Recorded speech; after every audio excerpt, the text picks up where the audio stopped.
Hello everyone, welcome to my another vlog. आज मैं finally जा रही हूँ नागपुर, मेरी नेहा के घर। और मेरी दादी मेरी अच्छी के लिए धागा बांध रही है मेरे हाथों पर। बहुत प्यारी है ना मेरी दादी। हर बार जब मैं घर से निकलती हूँ तब मैं हमेशा रोते रोते निकलती थी। पता नहीं फिर कब मैं घर आऊँगी, पर अभी मुझे जाने में बहुत खुशी मिल रही है। कितने दिनों के बाद मैं फाइनली नेहा से मिलूँगी।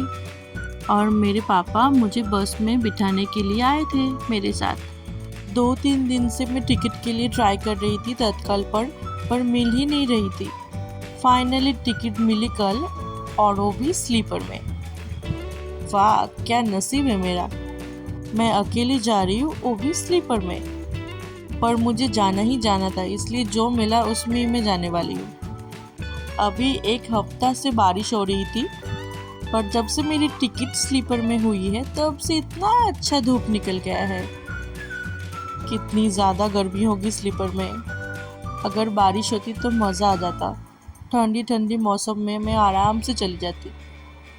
अभी से ही मुझे पसीना आने लग गया था।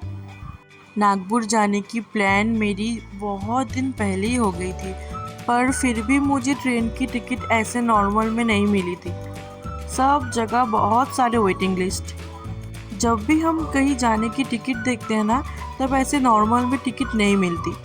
हमेशा हमें तत्काल ही करवाना पड़ता है। ज़्यादा लगेज नहीं था मेरे पास, फिर भी जो था वो मेरे लिए बहुत ज़्यादा भारी था। ऊपर तक लेके आने में मुझे बहुत मुश्किल हुई थी। सीढ़ी चढ़कर पहले उतना ऊपर आओ फिर नीचे आओ। मैं हावड़ा से जाऊंगी नागपुर। पहले मुझे हावड़ा पहुंचना होगा, इसलिए सबसे पहले मैंने ले लिया था बस। उसके बाद हावड़ा जाने के लिए एक लोकल ट्रेन। फिर मैं पहुंच गई थी हावड़ा, और ये था हावड़ा स्टेशन। मेरा 1:40 बजे ट्रेन था, और मैं 1 बजे ही पहुंच गई थी हावड़ा। टाइम पर ही पहुंच गई थी मैं। मेरे घर से हावड़ा आने में बहुत ज़्यादा टाइम लग जाती है। 8:30 बजे निकली थी मैं घर से। अब 1 बजे मैं पहुंची हूँ हावड़ा पर। मैं डिस्प्ले बोर्ड के नीचे आके खड़ी हो गई थी। इतना ज़्यादा शोर शराबा रहता है, कभी कभी सुनाई नहीं देता अनाउंसमेंट, इसलिए मैं डिस्प्ले बोर्ड के नीचे ही खड़ी थी। फिर मेरी ट्रेन अनाउंस हो गई थी, और फिर मैं आ गई थी मेरी ट्रेन पर। मुझे इतना तो मालूम था वो 21 नंबर प्लेटफॉर्म पे आएगा, इसलिए मैं उसके आसपास ही खड़ी थी, और मेरी सीट थी साइड अपर। दोपहर को मेरी ट्रेन थी, और रात को मैंने देखा स्लीपर भी साफ़ होती है। मुझे ये पता ही नहीं था, मुझे लगता था कि स्लीपर हमेशा गंदा ही रहता है। मैं पहली बार देख रही हूँ कि स्लीपर भी साफ़ होता है। मम्मी ने जो खाना दिया था वो मैंने दोपहर को ही खा लिया था, इसलिए रात को मैंने जोमेटो से मंगवा लिया था पिज़्ज़ा, जो उतना अच्छा नहीं था, फिर भी चलेगा, ओके ओके था। जैसे तैसे मैंने एक दिन ट्रेन में गुजार लिया था। अच्छा ही था मेरा जर्नी, उतना भी बुरा नहीं था। बाथरूम वगैरह मुझे सब कुछ साफ ही मिला था। अभी थोड़ी देर बाद मैं पहुंच जाऊंगी नागपुर। ट्रेन भी ज़्यादा लेट ही नहीं थी, आधा घंटा लेट था बस, उतना तो चलता है। मैं पहुंच गई हूँ नागपुर, और ये था मेरा ट्रेन। जनरल कोच के पास ही मेरा बॉगी था।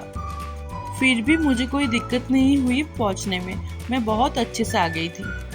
अभी मैं बहुत खुश हूँ क्योंकि स्टेशन के बाहर नेहा मेरे लिए वेट कर रही है। मैं पहली बार आई थी नागपुर। नागपुर के ऊपर से मैं बहुत बार गई हूँ, पर कभी मैं नागपुर पे नहीं उतरी थी। और ये रही मेरी फ्रेंड नेहा। आपने इसे ब्लॉग में बहुत बार देखा होगा। इतने दिन से हम दूर दूर थे, फिर हम पास आ गए। अभी हम दोनों ही कर्नाटका मूव हो गए हैं, पर नेहा मेरे घर से 80 किलोमीटर दूर रहती है। अभी तो मिलना थोड़ा कम हो जाएगा, पर कोई बात नहीं, जब भी हम मिलेंगे बहुत एंजॉय करेंगे। और मुझे बहुत ज़्यादा भूख लग गई थी, इसलिए हम रास्ते पर ही थोड़ा नाश्ता कर लेंगे, क्योंकि अभी नेहा का घर थोड़ा दूर है ना, और मुझे भूख लग गई थी। और अभी से ही हमने घूमना शुरू कर दिया था। स्टेशन से घर जाने में टाइम लगता था आधा घंटा, पर हमने पहले नाश्ता किया, फिर चाय पिया, फिर रास्ते पर ही बैठ के थोड़ा बात किया, फिर हम गए थे घर। इतने दिन से हमने जो जो बातें नहीं किया था सब हमने कर लिया। और फिर आ गए हम नेहा के घर, और ये नेहा की मम्मी। घर में आते ही आंटी ने मुझे बहुत अच्छे से वेलकम किया था। बहुत अच्छा लगा था मुझे और मैं नेहा के लिए गिफ्ट लेके आई थी, जो देख के मैडम बहुत खुश हो गई थी।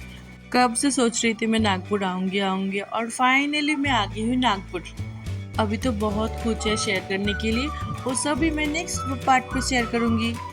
तब तक के लिए bye. Please subscribe my channel, like and comment this video. Thank you, Tata.